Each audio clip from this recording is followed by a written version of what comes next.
And certainly with Grogu, all kids know who that is. And this is an opportunity to bring them into the theater and show them who this character is and what he's all about. Welcome to Unleashed.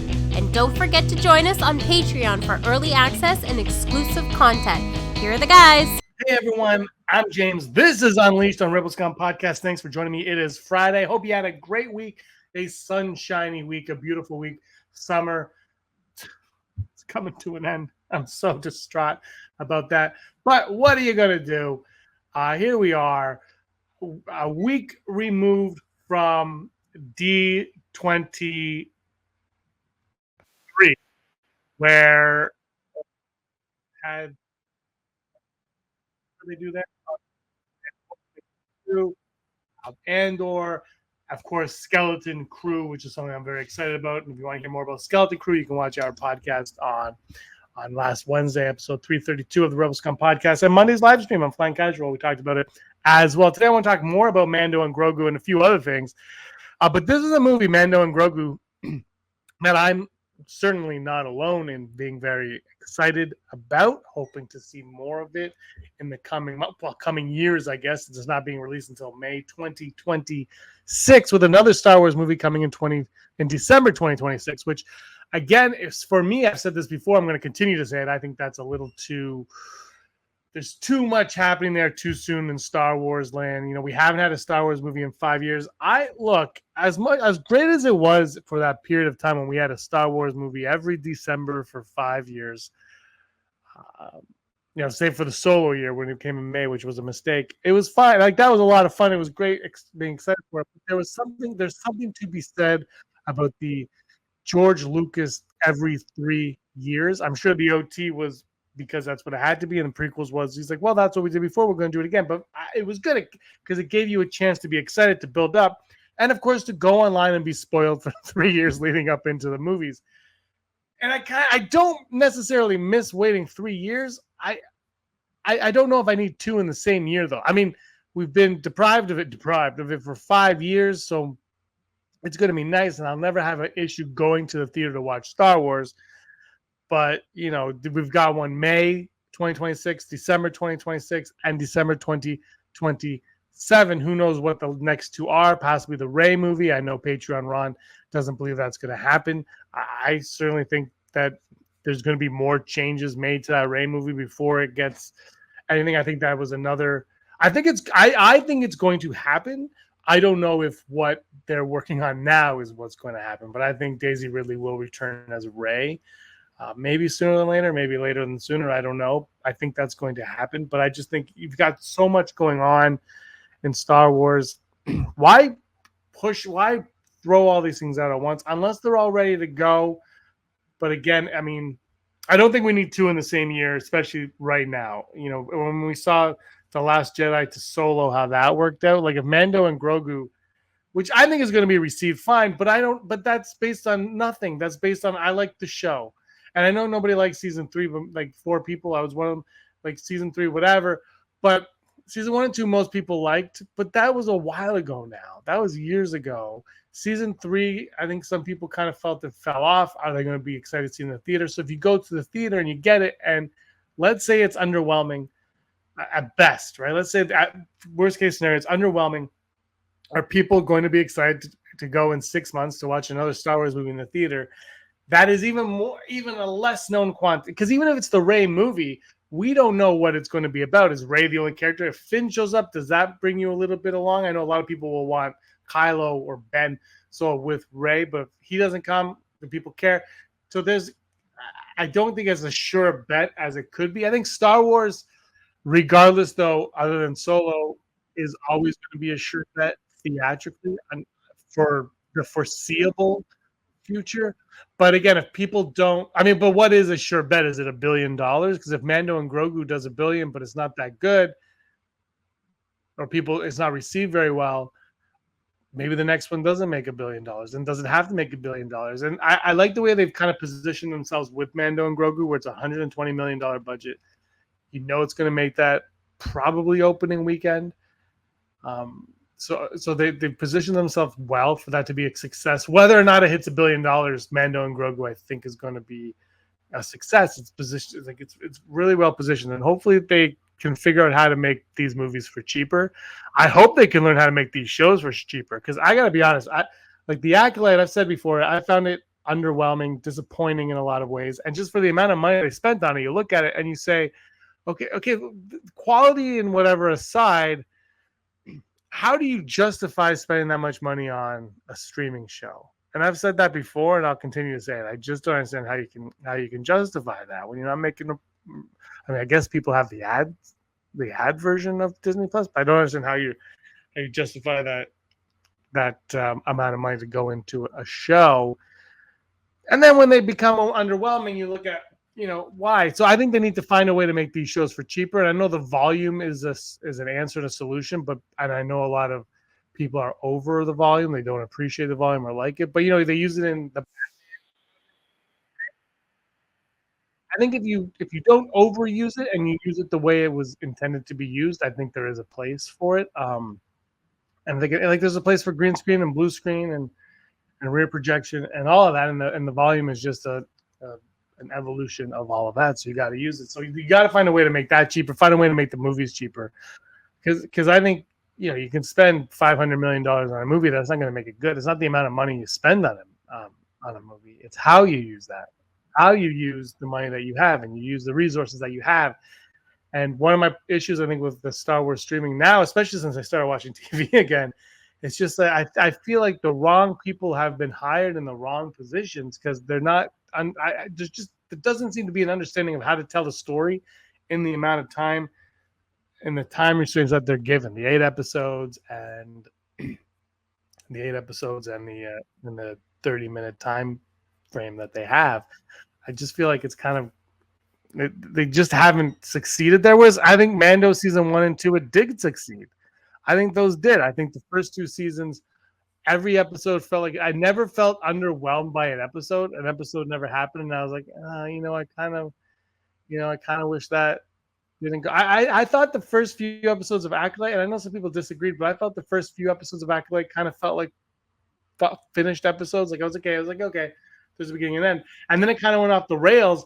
And I always episode 4 right before that fantastic episode 5, when they the whole show is a build up, and then what they're building up to, they cut away.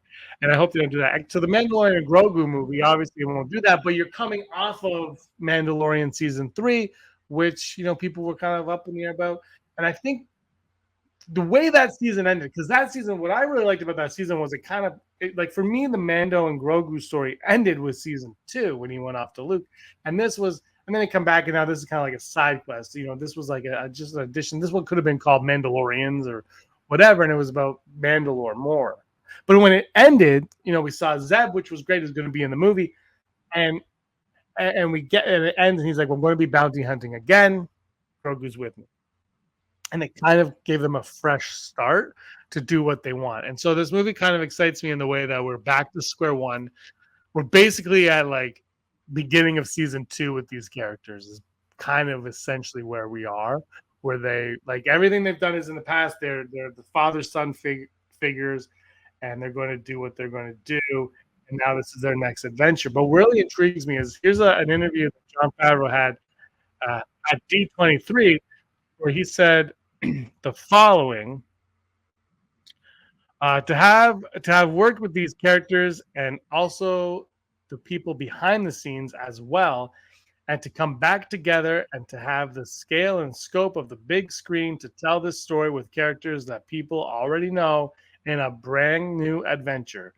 Part of what we're setting out to do is have something that rewards the people who have been with the show since the beginning, been with Star Wars since the beginning, but also, since we're on the big screen, it's an opportunity to reach out with a new adventure to a whole new audience. And certainly with Grogu, all the kids know who that is, and that this is an opportunity to bring them into the theater and show them who this character is and what he's about. I read that off of Star Wars Newsnet. You can also watch the video of Favreau saying it over there as well in Star Wars Newsnet. So that look, there's a few things in there I wanted to really talk about, but mostly it's like, are we going to get to know more? Is this more of a Grogu centric story? We haven't really had. I mean, I guess the whole thing's kind of been Grogu centric, but are we going to learn more about Grogu? Is Grogu going to want to learn more about who he is, where he's from, things of that nature? The one good thing, because I'm always like, oh my god, are we going to ever get to Teen Grogu? Because Teen Grogu, nobody wants Teen Grogu. But then I was thinking, even if he made it to the sequel trilogy, that's 20 years from now. That makes him 70. He's not quite there yet. He'll be a little kid, Grogu, still not quite a baby, probably saying a few words. So I'm wondering if he's going to start talking by the end of this. But the big thing for me is, are we going to learn more about his species and where he comes from? And this is something that George Lucas has been against, right? Knowing the species of Yoda. So I do think that Favreau and co are going to tread lightly in that area, but we might learn more. We might get a little bit more details on Yoda. Are we going to get? I think in season 3 or 2, there was a rumor of like a planet of Yodas baby Yodas that we were going to see. Are we going to get that in the movie? Because now you're in the theater, right? Stakes can be higher.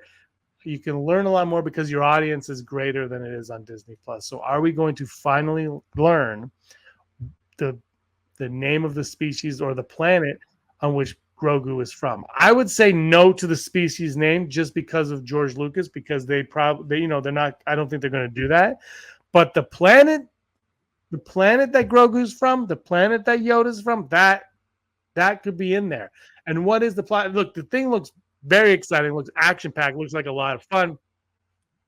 I don't know what the story is. I don't think anyone does. But these two are going to be bounty hunting, at least at the very beginning, and then probably taking on some kind of a mission. Is it going to be Indiana Jones in space? That would be cool. I'd be all in on that. But it's the Grogu of it all. Are we going to learn where he's from? Should we learn where he's from? Do we want to know where he's from? I'm not sure that I do. I want to see this movie. And if that's in the movie, I'll be okay with it. But I don't. That's not something for me that I need to know or care about. I also don't need to know the species of Baby Yoda. But I feel like we need to know a little bit more about Grogu. Like, he was obviously in the Jedi Temple and saved. And I would like to see more of that. Not maybe in the movie. I don't know if I want to see that in the movie, but I love that episode in episode 3 where he got rescued. I'd like to see more of that. Are there going to be Jedi in this movie? Is Moff Gideon coming back? I've mentioned that before, and I don't like the idea of Moff Gideon coming back. But with that character playing around with clones so much, it could be possible. Now, does that lessen season 3 of Mandalorian? Does that lessen his involvement in the movie, the Mando and Grogu movie? I don't know. I can't say. Like, do you take the character less seriously if he's coming back from the dead? I don't, but I my guess is you will get Timothy Olyphant back as Cobb Vanth in the movie. I don't know if you'll get Boba Fett, but I think Cobb Vanth is a surefire bet to reappear in the Mando and Grogu movie because they have things planned out. Now, the other question is, because remember that one point where it was rumored that there was season 4 of The Mandalorian, and then they're like, is it going to be season 4 or is it going to be a movie?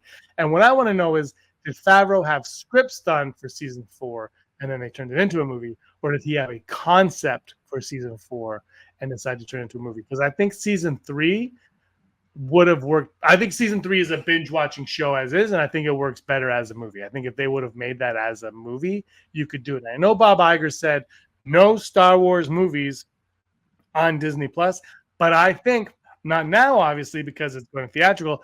But I think if you were to do, 2 years ago, 3 years ago, if you were to do a Star Wars movie on Disney Plus, Mandalorian is the one you could do because he was birthed on Disney Plus and he belongs on Disney Plus. So you can get away with kind of being like, yeah, but this is a Mandalorian movie. It's not necessarily pure Star Wars. I thought you could have got away with that if you wanted. Now, it's going to be theatrical. They believe in it. $120 million. So it's going to be one of the cheaper Star Wars movies, and that's fine. Again, budget doesn't determine how great the quality is and what you're doing. But I'm really excited for this movie. I think it's going to be a lot of fun, and I think Jon Favreau is a massive Star Wars fan.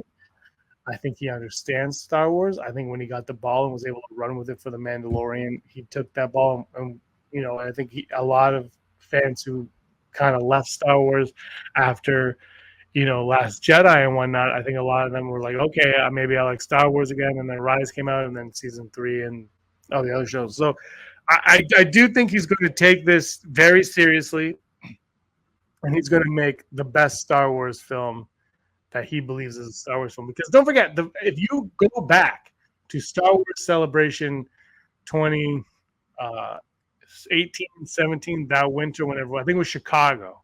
If you go all the way back to that and you look at his panel, and he says, guys, there's a lot of stuff for old fans, and he's talking about it, and no one really quite knows what he's talking about, because no one knew Baby Yoda was a thing.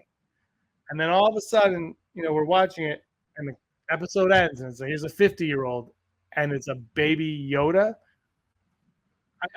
The way he's talking now, it's like maybe we're in for some. Keep your expectations at bay, but maybe we're in for something again. I don't think it could ever match the Baby Yoda impact, but there could be something there from the originals that you go, oh man, because that is a firm understanding of Star Wars. You took a character that there was Yaddle and Yoda. You took that character that everybody loves. Everybody loves Yoda. Everybody references Yoda. Everybody has an appreciation and love for Yoda. And he takes Yoda, and then he makes it a character that you have to root for and cheer for, but then spins it, and the character rescues the guy who's taking the bounty in.